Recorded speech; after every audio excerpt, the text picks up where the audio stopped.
जय हिंद साथियों, मैं अनिल कुमार फिर से अपने यूट्यूब चैनल में आप लोगों का स्वागत करता हूं। दोस्तों, आज के सेशन का मेरा जो टॉपिक है वह आपको हिस्ट्री बोर्ड एग्जाम 2022 में पूछे गए जो प्रश्न है उसका हम लोग एनालिसिस करेंगे। इससे पहले जो था वो आपको 2023 के जो बोर्ड एग्जाम में पूछे गए प्रश्न थे इतिहास के, उस सबका हम लोग एनालिसिस किए थे, ठीक है ना। आज के सेशन में हम लोग क्या करेंगे कि 2024 कह रहे हैं 2022 में जो बोर्ड एग्जाम में पूछे गए प्रश्न है उसका हम लोग एनालिसिस करेंगे। और यह जो आपको एनालिसिस है यह आपके बोर्ड एग्जाम 2024 के लिए जो है काफी ज्यादा जो है वो आपको महत्वपूर्ण है। तो चलिए साथियों, आज के इस सेशन को शुरू करते हैं। तो देखिए, आज के सेशन का जो मेरा पहला प्रश्न है वो क्या कर रहा है, देखिए कि दक्कन गंगा आयोग जो है वो आपको कब गठित हुआ था। तो देखिए, तो इसका सही आंसर जो हो जाएगा ना वो हो जाएगा आपको 1875, ठीक है ना। यानी कि ऑप्शन नंबर ए जो है इसका सही है। तो यहाँ से एक बात आती है कि दक्कन गंगा आयोग जो है, ठीक है ना, यह आपको जो गठित हुआ था यह कब हुआ था। तो देखिए, तो दक्कन में क्या हुआ था कि किसानों ने, ठीक है ना, अपने सेठ साहूकारों और महाजनों के खिलाफ जो था एक विद्रोह किया था आपको 1875 में। तो इसी के जांच के लिए अंग्रेज सरकार के द्वारा क्या था कि आपको दक्कन दंगा आयोग को जो गठित किया जाता है 1875 में। और यह आयोग जो होती है अपनी जो रिपोर्ट पेश करती है ब्रिटिश संसद में 1878 ईस्वी में। तो कभी कभी प्रश्न पूछ लिया जाएगा कि दक्कन दंगा आयोग जो है अपनी रिपोर्ट ब्रिटिश संसद में कब पेश किया था। तो क्या कहिएगा, 1878 में। और एक चीज साथियों याद रखिएगा कि ये जो आप देख रहे हैं ब्रिटिश संसद, क्या देख रहे हैं, ब्रिटिश संसद, ठीक है ना। तो थोड़ा सा ध्यान दीजिएगा कि ब्रिटिश संसद को हम लोग कहते हैं पार्लियामेंट। क्या कहते हैं, पार्लियामेंट कहते हैं। तो इन चीजों को आपको याद रखना है, ठीक है ना। तो इसी पार्लियामेंट में क्या हुआ था कि दक्कन दंगा आयोग की जो रिपोर्ट होती है वो आपको 1878 में जो होता है वो आपको पेश किया जाता है। तो फिर यहाँ से एक बात आती है कि ब्रिटिश संसद के जो दो सदन है वो आपको कौन कौन है। यानी कि ब्रिटिश संसद को हम लोग कहते हैं पार्लियामेंट, और इस पार्लियामेंट के जो है दो सदन है, ठीक है ना। तो एक का नाम याद रखिएगा, हाउस ऑफ कॉमन्स। क्या कहेंगे, हाउस ऑफ, क्या कहेंगे जानते हैं, तो आपको कॉमन्स, ठीक है ना। और एक का नाम जो हो जाएगा वो आपको हाउस ऑफ लॉर्ड्स। क्या कहेंगे, हाउस ऑफ, ठीक है ना, आपको लॉर्ड्स, क्या है, लॉर्ड्स। तो यहाँ से ये चीज भी आपके पॉलिटिकल में थोड़ा सा काम आ जाएगा कि हाउस ऑफ कॉमन्स जो है वो आपको ब्रिटेन की संसद के निम्न सदन को कहते हैं, और ब्रिटेन की संसद के उस सदन को हम लोग कहते हैं हाउस ऑफ लॉर्ड्स कहते हैं। तो साथियों, इन सभी चीजों को आपको अच्छे से क्या करना है कि आपको याद रखना है। तो उम्मीद है कि ये सारे चीजें होंगे आप समझ में आ, आ गए होंगे, ठीक है ना। यानी कि तो ये जो देख रहे हैं एक नंबर प्रश्न, इसका जो सही आंसर हो जाएगा ना वो आपको क्या हो जाएगा, तो आपको ए हो जाएगा। चलिए चलते हैं अगले प्रश्न की ओर। हमारा जो अगला प्रश्न है वो क्या कह रहा है इस पर चर्चा करेंगे। देखिए क्या कह रहा है, सुनिए। कॉर्नवालिस कोड जो है वो आपको कब बना था। तो देखिए 1775, 1793। तो इसका सही आंसर जो हो जाएगा ना 1793। तो ये जो आप देख रहे हैं कॉर्नवालिस कोड, यह आपको 1793 ईस्वी में क्या हुआ था कि आपको बना था। इसके अलावा 1793 ईस्वी में ही कॉर्नवालिस के द्वारा जो था वो आपको अस्थाई बंदोबस्त जो था वो आपको लागू किया गया था। तो कभी कभी प्रश्न पूछ लिया जाएगा कि बताइए कि अस्थाई बंदोबस्त जो है किसके द्वारा लागू किया गया था। तो क्या कहिएगा, लॉर्ड कॉर्नवालिस के द्वारा, ठीक है ना।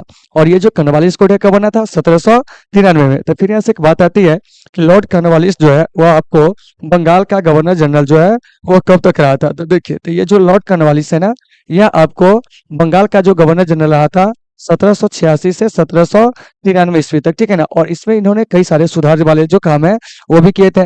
फिर यहाँ से एक बात आती है कि अस्थाई बंदोबस्त जो है वो आपको कहाँ लागू हुई थी। तो देखिए, अस्थाई बंदोबस्त मुख्य रूप से आपको बिहार, क्या कहेंगे, बिहार, बंगाल, क्या है, बंगाल, और आपको उड़ीसा में जो है वो आपको लागू हुआ था। तो प्रश्न आपसे पूछा जाएगा कि बताइए कि अस्थाई बंदोबस्त मुख्य रूप से कहाँ लागू हुआ था। तो क्या कहिएगा, आपको बिहार, बंगाल और उड़ीसा में। और अस्थाई बंदोबस्त किसके द्वारा शुरू किया गया था, तो आपको लॉर्ड कॉर्नवालिस के द्वारा। कॉर्नवालिस कोड कब बना था, 1793 में। तो ऑप्शन नंबर बी जो है इसका क्या है कि आपको सही आंसर है, ठीक है ना। तो उम्मीद है कि सभी लोगों को ये सारे चीज होंगे समझ में आ गए होंगे। चलिए चलते हैं अगले प्रश्न की ओर। देखिए अगला प्रश्न क्या कर रहा है इस पर भी चर्चा करेंगे। देखिए क्या कर रहा है कि दामिनी कोह जो था क्या था। तो साथियों, दामिनी कोह जो था ना वो आपको एक भूभाग था। क्या था, एक भूभाग था। यानी कि संथालों को जो भूमि आपको कृषि के लिए दिया गया था या बसने के लिए उसे जो स्थान दिया गया था वही आपको क्या कहलाता है, दामिनी कोह कहलाता है, ठीक है ना।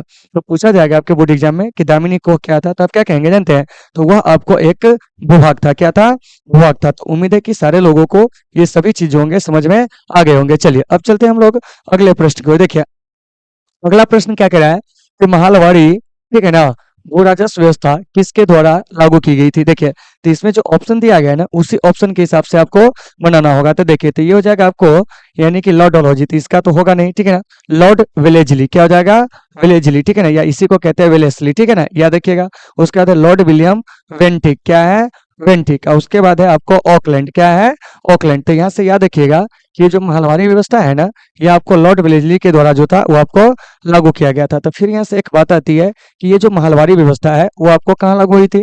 तो देखिए, महलवारी व्यवस्था जो है, ठीक है ना साथियों, यह आपको पंजाब, क्या है? पंजाब। पंजाब के अलावा जो है वो आपको उत्तर प्रदेश, क्या है? उत्तर प्रदेश, और आपको मध्य प्रांत में क्या हुआ था कि आपको लागू किया गया था। तो इन चीजों को आपको अच्छे से याद रखना है कि महलवारी व्यवस्था कहाँ लागू किया गया था? पंजाब, उत्तर प्रदेश और मध्य प्रांत में, ठीक है ना। कौन सी व्यवस्था? तो क्या कहेंगे जानते हैं? तो आपको महलवाड़ी व्यवस्था। कौन व्यवस्था? महलवाड़ी व्यवस्था। तो इन चीजों को साथियों आपको अच्छे से याद रखना है। फिर यहाँ से एक बात आती है कि ये जो देख रहे हैं महलवाड़ी व्यवस्था किस गवर्नर जनरल के द्वारा लागू किया गया था? तो उस समय बंगाल के जो गवर्नर जनरल थे वो आपको लॉर्ड वेलेस्ली थे। और एक चीज याद रखिएगा कि लॉर्ड वेलेस्ली जो है वो आपको सहायक संधि के लिए, क्या है?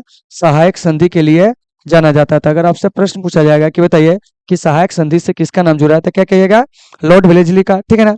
फिर लॉर्ड डलहौजी जो है वो आपको राज्य हड़प नीति के लिए जाना जाता है। किसके लिए जाना जाता है? राज्य हड़प नीति के लिए। ये भी बात याद रखिएगा। लॉर्ड विलियम बेंटिक जो है वो आपको भारत में क्या किया था जानते हैं? कि आपको सती प्रथा का अंत किया था। किसका अंत किया था? सती प्रथा का अंत किया था। अगर आपसे क्वेश्चन पूछा जाए कि बताइए कि किस गवर्नर जनरल ने सती प्रथा का अंत किया था, तो क्या कहिएगा? लॉर्ड विलियम बेंटिक ने, ठीक है ना। तो सती प्रथा का अंत कब किया गया था? तो आपको 1829 ईस्वी में। कितना ईस्वी में? 1829 ईस्वी में। तो इन चीजों को याद रखना है। लॉर्ड वेलेस्ली जो था वो आपको सहायक संधि को शुरू किया था, और सहायक संधि को स्वीकार करने वाला जो आपको पहला राज्य था वो कौन था? तो देखिए, तो ये जो आप देख रहे हैं सहायक संधि, इसको स्वीकार करने वाला जो पहला राज्य था वो आपको हैदराबाद था। कौन था? हैदराबाद था। बराबर आपके एग्जाम में पूछा जाता है कि सहायक संधि को स्वीकार करने वाला जो पहला राज्य था वो आपको कौन था? तो हम क्या कहेंगे जानते हैं? तो वह आपको हैदराबाद था। कौन था? हैदराबाद था। तो उम्मीद है साथियों कि सारे लोगों को ये सभी चीज समझ में आ गए होंगे। तो अगर आपसे प्रश्न पूछा जाता है कि बताइए कि महलवाड़ी व्यवस्था जो है वो आपको कहाँ लागू की गई थी, तब क्या कहेंगे जानते हैं? पंजाब। पंजाब के अलावा जो हो जाएगा उत्तर प्रदेश। उत्तर प्रदेश के अलावा साथियों जो हो जाएगा वो आपको मध्य प्रांत। तो उम्मीद है कि सारे लोगों को ये सभी चीजें होंगे समझ में आ गए होंगे। तो 4 नंबर प्रश्न का जो सही आंसर हो जाएगा ना साथियों, वो आपको बी हो जाएगा। क्या हो जाएगा? बी हो जाएगा, ठीक है ना। और कहीं से किसी प्रकार की कोई दिक्कत होती है तो आप लोग कमेंट करके बताइए, ठीक है ना, ताकि आपकी समस्या का हम समाधान कर सके। चलिए चलते हैं अगले प्रश्न की ओर। देखिए, अगला प्रश्न क्या कह रहा है कि संथाल विद्रोह का नेता कौन था? तो देखिए, संथाल विद्रोह का जो नेता था वो आपको सिद्धू और कान्हू था। तो यहाँ से एक बात आती है कि संथाल विद्रोह कब हुआ था? तो याद रखिएगा कि संथाल विद्रोह जो हुआ था ना वो आपको 1855-56 में। और संथाल जो है क्या है तो जानते हैं? तो वो आपको एक जनजाति है। क्या है? जनजाति है। और एक चीज याद रखिएगा, संथाली एक भाषा भी है जिसे संविधान की 8वीं अनुसूची में जो था वो आपको कब शामिल किया गया था जानते हैं? तो आपको 2003 में। कितना में? 2003 में। तो देखिए, तो संथाल से जुड़ा हुआ इन सभी चीजों को याद रखिएगा। तो ये जो 2003 का जो ईयर था, इस ईयर में क्या हुआ था कि संथाली भाषा को, किस भाषा को? संथाली भाषा को जो था वो आपको संविधान के 8वीं जो अनुसूची है, क्या है? 8वीं अनुसूची। इस 8वीं अनुसूची में क्या किया गया था कि आपको शामिल किया गया था। तो ऐसे चीजों को भी आपको अच्छे से याद रखना है। संथाल विद्रोह के नेता कौन थे? तो सिद्धू और कान्हू। संथाल विद्रोह कब हुआ था? तो 1855-56 के अंदर हुआ था। संथाल विद्रोह में संथाल क्या है? तो आपको एक जनजाति थी। ये जो देख रहे हैं 5 नंबर प्रश्न, इसका सही आंसर जो हो जाएगा साथियों वो आपको ए हो जाएगा। क्या हो जाएगा? ए हो जाएगा। चलिए चलते हैं अगले प्रश्न की ओर। देखिए, आप लोग को समझ में आ रही है या नहीं आ रही है ये भी आप लोग बताएंगे, ठीक है ना। चलिए देखिए क्या कह रहे हैं, सुनिए। कह रहा है कि फ्रांसिस बुकानन जो था वो कौन था? देखिए, फ्रांसिस बुकानन जो था ना वो आपको एक सर्वेक्षक था। यानी कि 6 का जो सही आंसर हो जाएगा वो आपको डी हो जाएगा। क्या हो जाएगा? डी हो जाएगा। तो इन चीजों को आपको अच्छे से याद रखना है। देखिए, क्या कह रहा है कि फ्रांसिस बुकानन जो था कौन था? तो आप क्या कहोगे कि फ्रांसिस बुकानन जो था वो आपको एक सर्वेक्षक था, ठीक है ना। तो यहाँ से उम्मीद है कि सारी चीज आप समझ गए होंगे, ठीक है ना। चलिए चलते हैं अगले प्रश्न की ओर। हमारा जो अगला प्रश्न है वो क्या कह रहा है समझिए। देखिए, कह रहा है कि ईस्ट इंडिया कंपनी की स्थापना कब होती थी? देखिए, तो ईस्ट इंडिया कंपनी की जो स्थापना हुई थी ना वो आपको 1600 ईस्वी में। यानी कि ऑप्शन नंबर बी जो है इसका क्या जानते हैं कि आपको सही आंसर है। क्या है? सही आंसर है। तो यहाँ से बहुत सारे चीज जो है वो आपको याद रखना है कि किस यूरोपीय कंपनी की स्थापना किस वर्ष हुई थी। तो देखिए, तो सबसे पहले आप याद रखिएगा 1498 में जो होता है वो आपको पुर्तगाली ईस्ट इंडिया कंपनी की क्या होती है कि आपको स्थापना होती है। देखिए, ये सब आपके एग्जाम में पूछे जाते हैं, इसलिए इसको अच्छा से याद रखिएगा, ठीक है ना। चलिए उसके बाद जो है आपको 1600 ईस्वी में जो होता है वो आपको ब्रिटिश ईस्ट इंडिया कंपनी की स्थापना किसकी होती है? ब्रिटिश ईस्ट इंडिया कंपनी की स्थापना। उसके बाद जो है आपको 1602 क्या है? 1602, तो 1602 ईस्वी में जो होता है डच ईस्ट इंडिया कंपनी की स्थापना। उसके बाद जो है चौथा याद रखिएगा, क्या जानते हैं 1616 में जो होता है वो आपको डेनिश ईस्ट इंडिया कंपनी की स्थापना, किसकी स्थापना? डेनिश ईस्ट इंडिया कंपनी की स्थापना। उसके बाद जो है आपको क्या जानते हैं 1664 ईस्वी में जो होता है वो आपको फ्रांसीसी, क्या कहेंगे? फ्रांसीसी ईस्ट इंडिया कंपनी की स्थापना। उसके बाद जो है 1731 ईस्वी में जो होती है वो आपको किसकी स्थापना जानते हैं? तो वो आपको स्वीडिश ईस्ट इंडिया कंपनी की स्थापना। तो साथियों इन सभी चीजों को आपको अच्छे से याद रखना है। तो अगर मैं आपसे प्रश्न पूछूं कि बताइए कि स्वीडिश ईस्ट इंडिया कंपनी की स्थापना कब होती है, तो आप क्या कहिएगा जानते हैं? 1731 ईस्वी में। तो थोड़ा सा यहाँ से और भी चीज आप याद रख सकते हो, क्या जानते हैं कि जो ब्रिटिश ईस्ट इंडिया कंपनी की स्थापना होती है 31 दिसंबर 1600 ईस्वी को, उस समय जो ब्रिटेन की महारानी रहती है वो कौन रहती है? तो कहेंगे महारानी एलिजाबेथ प्रथम। क्या कहेंगे? महारानी एलिजाबेथ क्या कहेंगे जानते हैं? प्रथम। इसी महारानी एलिजाबेथ प्रथम के ठीक है ना आज्ञा पत्र द्वारा भारत में क्या होता है जानते हैं कि आपको ब्रिटिश ईस्ट इंडिया कंपनी की स्थापना होती है। तो इसकी स्थापना जो होती है वो आपको कब होती है ये जान लीजिए। तो देखिए, तो ब्रिटिश ईस्ट इंडिया कंपनी की जो स्थापना होती है वो आपको 1600 ईस्वी में, और इस कंपनी का जो भारत में आने का जो उद्देश्य होता है या भारतीय उपमहाद्वीप में जो आने का उद्देश्य होता है वो आपको क्या होता है जानते हैं? आपको व्यापार वाणिज्य को क्या करना जानते हैं कि आपको विस्तार करने के उद्देश्य से, ठीक है ना। तो अगर आपसे क्वेश्चन पूछा जाए कि बताइए कि ब्रिटिश ईस्ट इंडिया कंपनी का जो उद्देश्य था वो क्या था, तो कहेंगे भारतीय उपमहाद्वीप में ठीक है ना वाणिज्य विस्तार, मतलब वाणिज्य व्यापार का क्या करना है कि आपको विस्तार करना। इसी उद्देश्य से क्या होता है कि ईस्ट इंडिया कंपनी की स्थापना होती थी। यहाँ पर जो भी कंपनी का स्थापना वर्ष दिया गया है उसे अच्छे से याद रखेंगे। चलिए उम्मीद है कि आप समझ गए होंगे। चलिए अब चलते हैं नेक्स्ट प्रश्न की ओर। देखिए नेक्स्ट प्रश्न क्या कह रहा है कि लक्ष्मीबाई के गोद लिए हुए पुत्र का जो नाम था वो क्या था। तो देखिए, तो लक्ष्मीबाई के गोद लिए हुए पुत्र का नाम जो था ना साथियों वो आपको क्या था जानते हैं? वो आपको दामोदर था, यानी कि ऑप्शन नंबर सी जो है वो आपको सही है। देखिए फिर यहाँ पर एक चीज दिया हुआ है ढूंढीराज। तो देखिए, तो ढूंढीराज कौन थे जानते हैं? तो देखिए यहाँ से याद रखिएगा कि नाना साहब का क्या है, नाना साहब का ही जो नाम था वो क्या था जानते हैं? तो आपको ढूंढीराज था। तो इन चीजों को अच्छे से याद रखना है, ठीक है ना। चलिए उसके बाद है आपको ये जो लक्ष्मीबाई है यह आपको कहाँ की रानी थी? तो याद रखिएगा झांसी से इन्होंने 1857 के सिपाही विद्रोह का नेतृत्व किया था, ठीक है ना। और इनका जो जन्म हुआ था वो आपको काशी में, क्या जन्म हुआ था? काशी में पूछा जाता है आपके एग्जाम में, या कहिए वाराणसी में। कहाँ कहेंगे? वाराणसी में, ठीक है ना। वाराणसी में ही इनका क्या होता है कि आपको जन्म होता है, या काशी में इनका क्या होता है कि आपको जन्म होता है। तो इन चीजों को अच्छे से आपको याद रखना है। तो वही कह रहा है कि लक्ष्मीबाई के गोद लिए हुए पुत्र का नाम क्या था? तो क्या कहिएगा?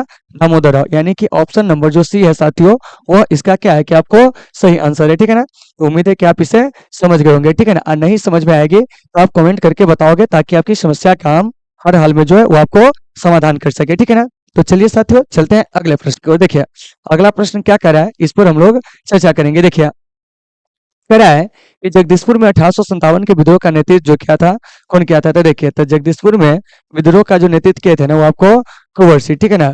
यानी कि 80 वर्ष की उम्र में जगा जोश पुराना था। क्या है? जगा जोश पुराना था। कहने का मतलब हुआ कि 80 साल जो था उस समय क्या था कि वीर कुंवर सिंह की आयु थी। फिर भी वो क्या कहते हैं कि 1857 के सिपाही विद्रोह में क्या कहते हैं कि आपको भाग लिए थे। तो देखिए, तो ये जो देख रहे हैं 1857 का सिपाही विद्रोह, ये आपको 10 मई को क्या होता है कि आपको शुरू होता है, और यह भारत का प्रथम क्या था कि आपको स्वतंत्रता संग्राम था। तो 9 का आंसर आपका क्या कह रहा है कि जगदीशपुर में 1857 के विद्रोह का नेतृत्व कौन किया था? तो क्या कहिएगा? कुंवर सिंह। अच्छा ऐसे भी दे सकते हैं आपसे कि बताइए कि बिहार में 1857 के सिपाही विद्रोह का नेतृत्व कौन किए थे? फिर भी आप कहेंगे क्या जानते हैं? तो वीर कुंवर सिंह। लेकिन इसी में अगर पूछ देगा कि बताइए कि पटना में क्या है, पटना में 1857 के सिपाही विद्रोह का नेतृत्व कौन किया था? तो देखिए, तो पटना में 1857 के सिपाही विद्रोह का जो नेतृत्व किए थे वो आपको पीर अली ने किए थे। कौन किए थे? पीर अली ने। तो इन सभी चीजों को आपको अच्छे से याद रखना है। तो 9 नंबर प्रश्न का जो सही आंसर हो जाएगा साथियों वो आपको क्या हो जाएगा जानते हैं? तो वो आपको बी हो जाएगा, यानी कि जगदीशपुर जो कि आरा में है। 1857 का विद्रोह यहाँ से जो विद्रोह का नेतृत्व होता है 1857 में वो कौन करते हैं? तो क्या कहिएगा जानते हैं? तो वो आपको वीर कुंवर सिंह, ठीक है ना। तो उम्मीद है कि सारे साथियों को ये सभी चीजें होंगे समझ में आ गए होंगे। चलिए अब चलते हैं अगले प्रश्न की ओर। देखिए अगला प्रश्न हमारा जो है वो क्या कह रहा है, ठीक है ना। तो इससे पहले देख लीजिए कि जगदीशपुर में कर रहा है, ठीक है ना। तो जगदीशपुर में कौन विद्रोह का नेतृत्व किया था जानते हैं? तो आपको वीर कुंवर सिंह। चलिए चलते हैं नेक्स्ट प्रश्न, क्या कह रहा है आप इसे समझिएगा। देखिए कह रहा है कि 1857 के विद्रोह के समय इंग्लैंड का प्रधानमंत्री जो था वो कौन था? तो वह आपको लॉर्ड पामरस्टन था, बताए थे। और इससे में पूछते हैं कि आपको भारत का वायसराय क्या है? भारत का वायसराय नहीं कहिए, उस समय गवर्नर जनरल था, ठीक है ना, या वायसराय भी बोल सकते हैं, ठीक है ना, खाली नाम बदल दिया गया है। तो वह जो था आपको लॉर्ड कैनिंग था। कौन था? Lord Canning. तो अगर आपसे प्रश्न पूछा जाए कि 1857 के सिपाही विद्रोह के समय भारत के गवर्नर जनरल कौन थे, तो क्या कहिएगा? लॉर्ड कैनिंग, जो 1856 से क्या तब जानते हैं? तो आपको 1862 तक जो था वो आपको गवर्नर जनरल के रूप में या वायसराय के रूप में जो था रहा था। आप इसे याद रखिएगा, ठीक है ना। फिर यहाँ से रॉबर्ट वालपोल का नाम दिया हुआ है। तो देखिए, तो याद रखिएगा कि ये जो रॉबर्ट वालपोल है ब्रिटेन के पहले प्रधानमंत्री है, ठीक है ना। तो याद रखिएगा रॉबर्ट वालपोल ये क्या है जानते हैं? आपको प्रथम ब्रिटिश प्रधानमंत्री, क्या कहिएगा? प्रथम ब्रिटिश प्रधानमंत्री, ठीक है ना। रॉबर्ट वालपोल कौन है?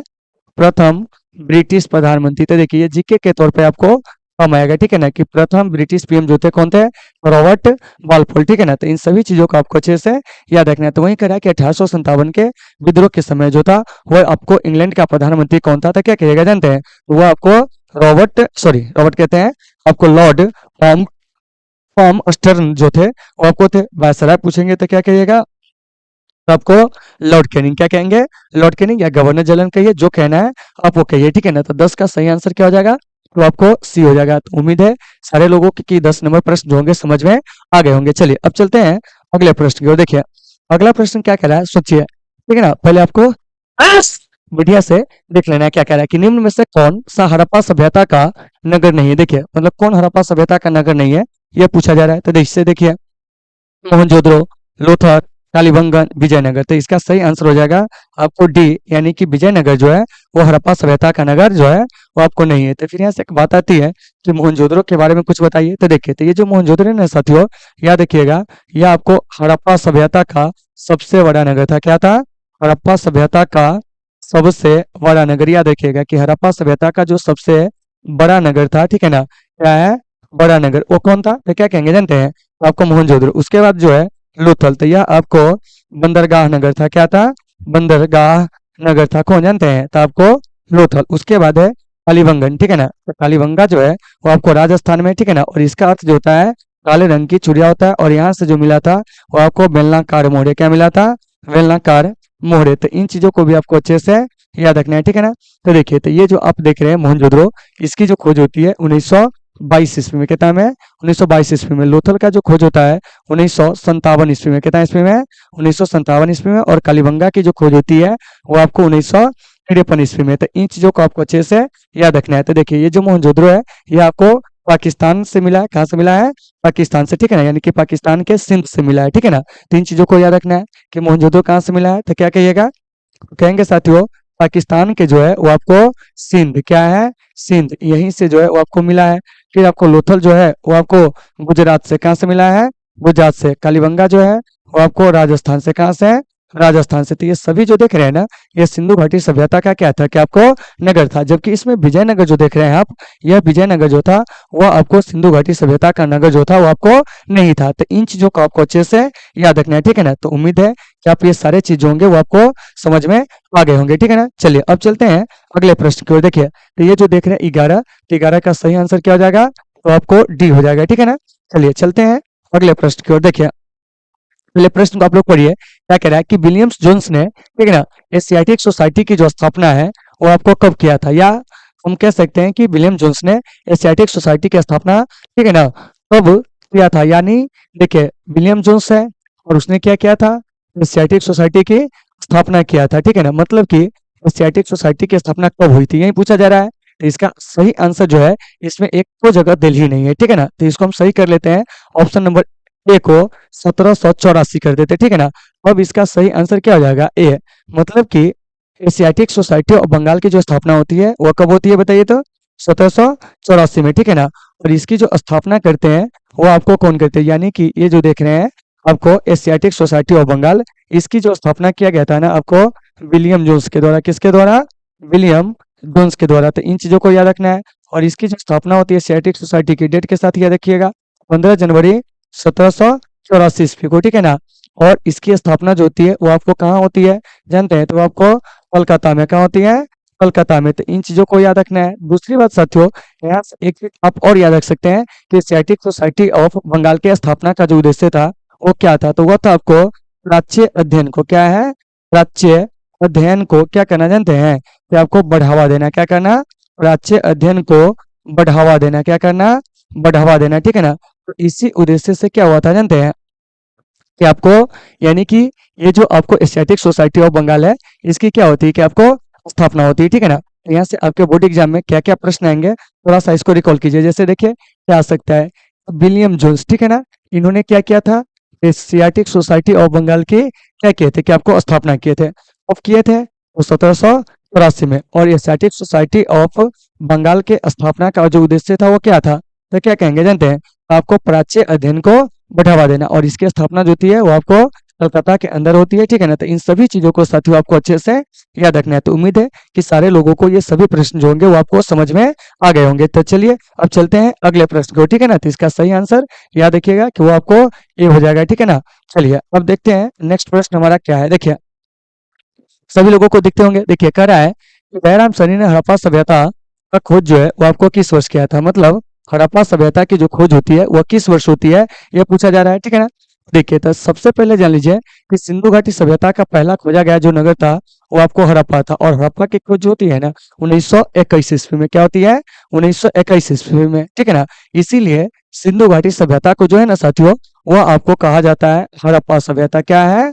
हड़प्पा सभ्यता कहा जाता है। तो इन चीजों को आपको अच्छे से याद रखना है। तो कभी कभी प्रश्न पूछा जाएगा कि बताइए कि हड़प्पा सभ्यता की खोज कब हुई थी? 1921 ईस्वी में। और इस समय क्या था जानते हैं? एक चीज याद रखिएगा कि जिस समय हड़प्पा सभ्यता की खोज हुई थी उस समय आपको पुरातत्व विभाग के जो डायरेक्टर थे वो आपको सर जॉन मार्शल थे। कौन थे?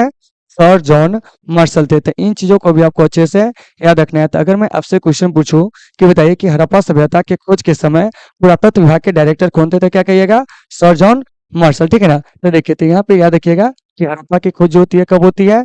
1921 में, ठीक है ना? फिर आपको मोहनजोदड़ो की खोज कहेंगे तो वो आपको 1900 कितना में जानते हैं? तो आपको 22 में, क्या है? 1922 में। फिर है आपको कांगेडोर। तो कांगेडोर की जो खोज होती है ना, तो कांगेडोर इसकी जो खोज होती है वो आपको 1927 में। और 1931 में जो होता है वो आपको चन्हू दरों की खोज होती है। देखिए तो इन सभी चीजों का आपको अच्छे से याद रखना है। तो अगर मैं आपसे प्रश्न पूछूं कि बताइए कि हड़प्पा की खोज कब हुई थी, तो क्या कहिएगा? 1921 में। मोहनजोदड़ो का 1922 में। कांगेडोर का 1927 में, ठीक है ना? चन्हू का खोज तो वो आपको 1931 में। तो उम्मीद है कि सारे लोगों को ये सभी चीज जो होंगे वो आपको आसानी से समझ में आ गए होंगे, ठीक है ना? तो देखिए तो ये जो देख रहे हैं तेरा प्रश्न आपका कह रहा है कि दयाराम सनी ने हड़प्पा सभ्यता का खोज किस वर्ष किया था? तो सही आंसर क्या हो जाएगा? ए, यानी कि 1921 ईस्वी में, ठीक है ना? और जिस समय हड़प्पा सभ्यता की खोज हुई थी उस समय पुरातत्व विभाग के जो डायरेक्टर थे वो कौन थे? कहेंगे सर जॉन मार्शल। क्या कहेंगे? Sir John Marshall. तो देखिए तो इन सभी चीजों को आपको अच्छे से याद रखना है। चलिए अब हम लोग चलते हैं अगले प्रश्न की ओर। देखिए अगला प्रश्न हमारा क्या कह रहा है, इस पर हम लोग चर्चा करेंगे। उम्मीद है कि सारे लोगों को ये सभी प्रश्न जो होंगे साथियों वो आपको समझ में आ गए होंगे, ठीक है ना? अगर नहीं आती है समझ में तो आप कमेंट करके क्या करोगे, बताओगे, ताकि आपकी समस्या का हम समाधान कर सके, ठीक है ना? चलिए देखिए क्या कह रहा है समझिए। अब कह रहा है कि धौलावीरा किस राज्य में है, ठीक है ना? यही प्रश्न आपसे पूछा जा रहा है कि धौलावीरा जो है वो आपको किस राज्य में है। देखिए ऑप्शन ए कह रहा है हरियाणा, उत्तर प्रदेश, पंजाब, गुजरात। तो देखिए धौलावीरा जो है ना वो आपको गुजरात में, यानी कि ऑप्शन नंबर जो डी है वो आपको सही है। क्या है? सही है। तो देखिए तो हरियाणा से मिलने वाले हड़प्पा सभ्यता के जो कुछ नगर है उसको जान लीजिए, ठीक है ना? ना ज्यादा तो कम से कम जो है आप राखी गढ़ी का नाम जरूर जानते होइएगा। किसका? राखी गढ़ी का। भारत में स्थित हड़प्पा सभ्यता का यह सबसे बड़ा नगर है, ठीक है ना? उत्तर प्रदेश से जो है वो आपको आलमगीरपुर। क्या है? आलमगीरपुर। इसको भी आपको याद रखना है कि उत्तर प्रदेश से कौन सा नगर? आलमगीरपुर। उसके बाद पंजाब से जो है वो आपको रोपड़। क्या है? रोपड़, ठीक है ना? इसके अलावा गुजरात में आइएगा तो वह आपको धौलावीरा तो है ही। क्या है? धौलावीरा, ठीक है ना? धौलावीरा के अलावे जो हो जाएगा वो आपको क्या हो जाएगा जानते हैं?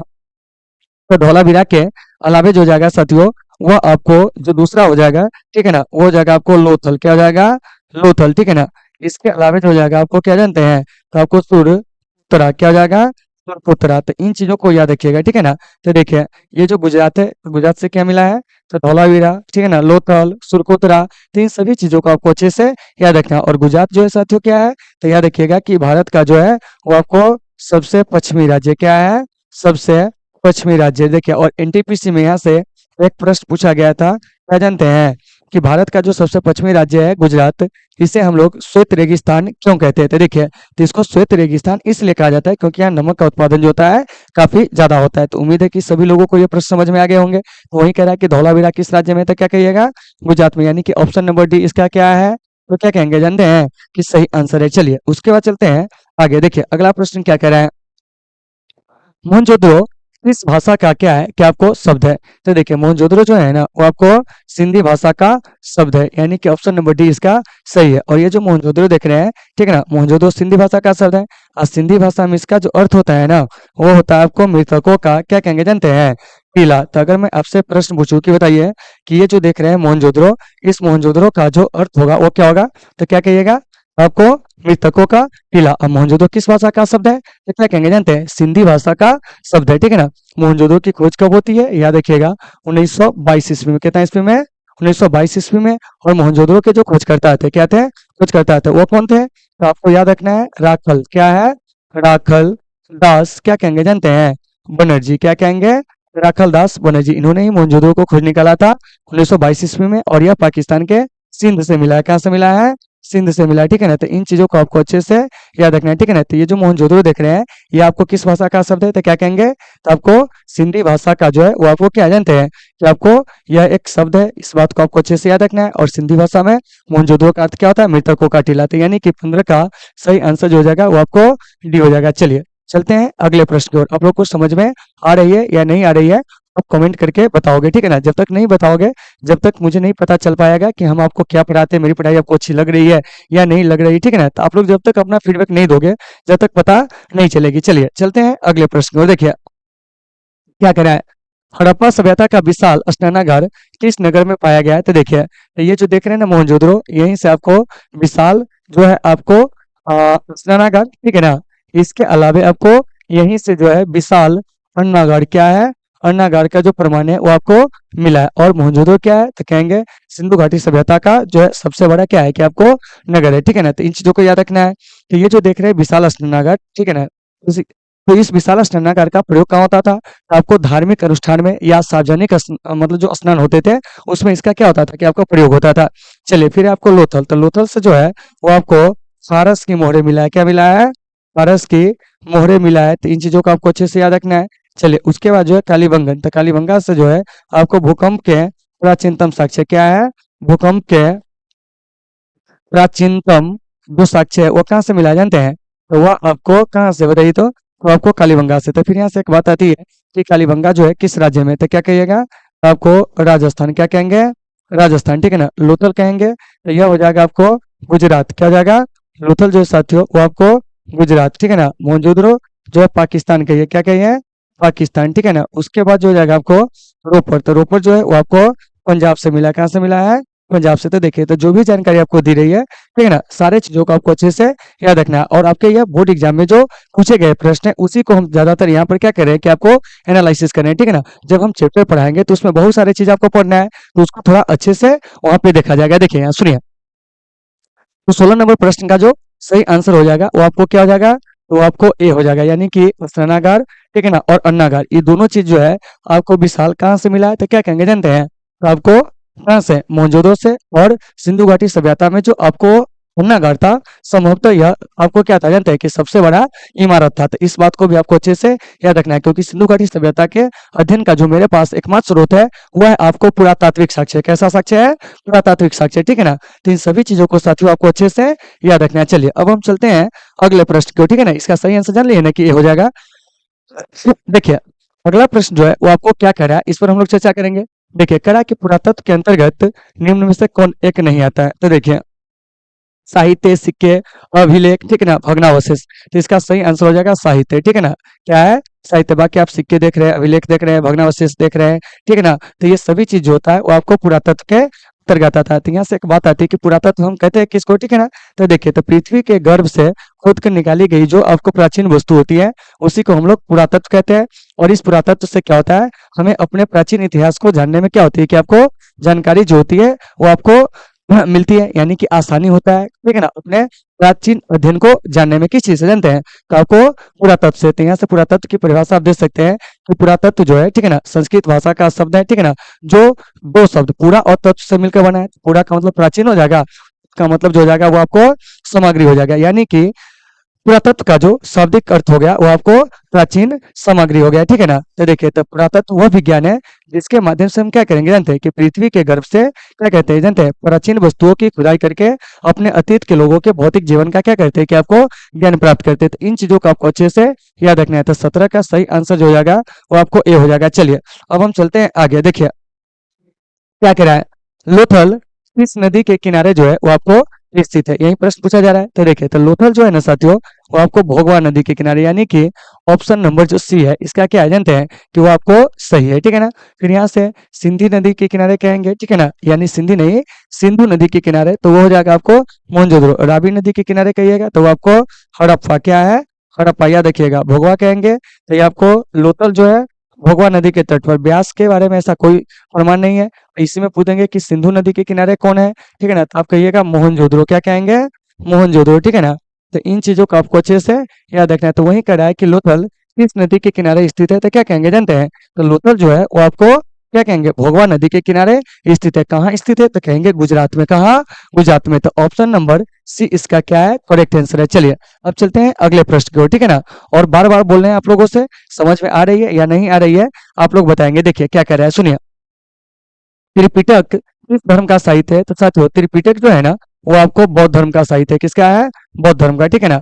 और त्रिपिटक की जो भाषा थी वो आपको पाली थी, क्या थी, पाली थी। तो यहाँ से एक बात आती है कि त्रिपिटक में कौन कौन से पिटक है, तो देखिए, तो एक सबसे पहले जो है वो आपको सूत पिटक, क्या है, सूत पिटक, ठीक है ना। उसके बाद जो है वो आपको विनय पिटक, क्या है, विनय पिटक, ठीक है ना। उसके बाद जो है वो आपको अभिधम पिटक, क्या है, अभिधम पिटक, क्या है, अभिधम पिटक। तो देखिए पिटक की संख्या कितनी है बताइए, तीन। कौन कौन, सूत पिटक, विनय पिटक और अभिधम पिटक, यानी कि बौद्ध ग्रंथों में जो सबसे प्रमुख है त्रिपिटक है। तो वही कह रहा है कि त्रिपिटक का संबंध किससे है, तो क्या कहिएगा, तो आपको बौद्ध धर्म से, ठीक है ना। तो यानी कि ऑप्शन नंबर जो है वो आपको बी जो है इसका क्या जानते हैं, तो आपको करेक्ट आंसर है, ठीक है ना। चलिए अब चलते हैं यहाँ से आगे और अगले प्रश्न को चलते हैं।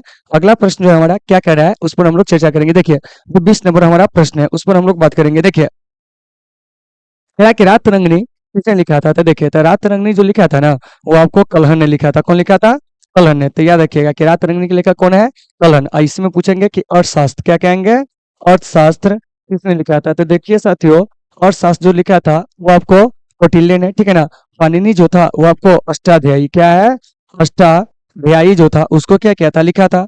विशाखा दत्त जो है वो आपको मुद्रा राक्षस, क्या कहेंगे, मुद्रा राक्षस जो है वो आपको लिखा था। तो यहाँ पे ये जो देख रहे हैं 20 नंबर प्रश्न, इसका सही आंसर आपको क्या हो जाएगा, बी, यानी कि रात तरंगिणी किसके द्वारा लिखा गया है, तो आपको कलहन के द्वारा। और इसमें कश्मीर के इतिहास के बारे में क्या है कि आपको जानकारी मिलती है। तो चलिए साथियों आज के इस सेशन को हम लोग यहीं पे विराम देते हैं, फिर मिलते हैं आपसे कल एक नेक्स्ट क्लास में। जब तक के लिए आप सभी साथियों से सुविधा, take care all of you.